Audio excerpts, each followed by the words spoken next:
দারুস সালাম থানা বিএনপির আহ্বায়ক এস এ সিদ্দিক সাজু ও ছাত্রদল নেতা সোহেল রহমানের গাবতলী পশুরহাট দখল নিয়ে দেশ টিভিতে সংবাদ প্রচারের পর তাৎক্ষণিকভাবে সেখানে অভিযান চালায় সেনাবাহিনী। এ সময় সোহেল রানা ও সাজুর একাধিক কর্মীকে হাসিলঘর থেকে আটক করে তারা। এর মধ্যে একজন সোহেলের ক্যাশিয়ার। তখনও অন্যরা নিজেদেরকে সিটি কর্পোরেশনের চুক্তিভিত্তিক কর্মী দাবি করেন। সোহেল এখানে আমি ক্যাশিয়ার যখন আইসি না, তখন তো দেখছি এখানে অনেক লোকজন ওদের কাজ করতেছে, তো আমিও ওদের সাথে পরে এখানে ক্যাশিয়ার হিসেবে কাজ করলাম। আমাদের টাকা দিয়ে আমরা চলে যাই, আমাদের জাস্ট এতটুকুই, আমরা আর উপরে আর কোনো কিছুর সাথে জড়িত না। অবশ্য চুক্তিভিত্তিক কর্মচারী হিসেবে কোনো কাগজপত্র দেখাতে পারেনি আটককৃতরা। কার্ড দিবে, আমরা জমা দিয়েছি কাগজপত্র কালকে।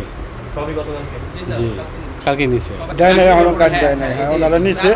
ওই আমরা রোজ 500 টাকা করে আর কি ডিউটি করি, সকাল 8টা থেকে আর কি রাত্রি 8টা পর্যন্ত 500 টাকা করে রোজ আমরা ডিউটি। পরে সেনা সদস্যরা বাজার ঘুরে নিয়মিত পেট্রোল অভিযান চালায় ও আটককৃতদের সংশ্লিষ্ট থানায় হস্তান্তর করে। ঢাকা উত্তর সিটি কর্পোরেশনের দরপত্রে পঞ্চম হয়েও বিএনপি নেতা এস এ সিদ্দিক সাজু ও সোহেল হাটটি দখলে নেন। নীতিমালা ভেঙে খাস আদায়ের নামে এমন দখলকেই পৃষ্ঠপোষকতা করছে ঢাকা উত্তর সিটি কর্পোরেশন। বিষয়টি নিয়ে ক্ষুব্ধ দরদাতারা।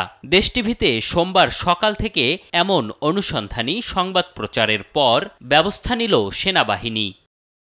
এম এ আজিম, দেশ টিভি, ঢাকা।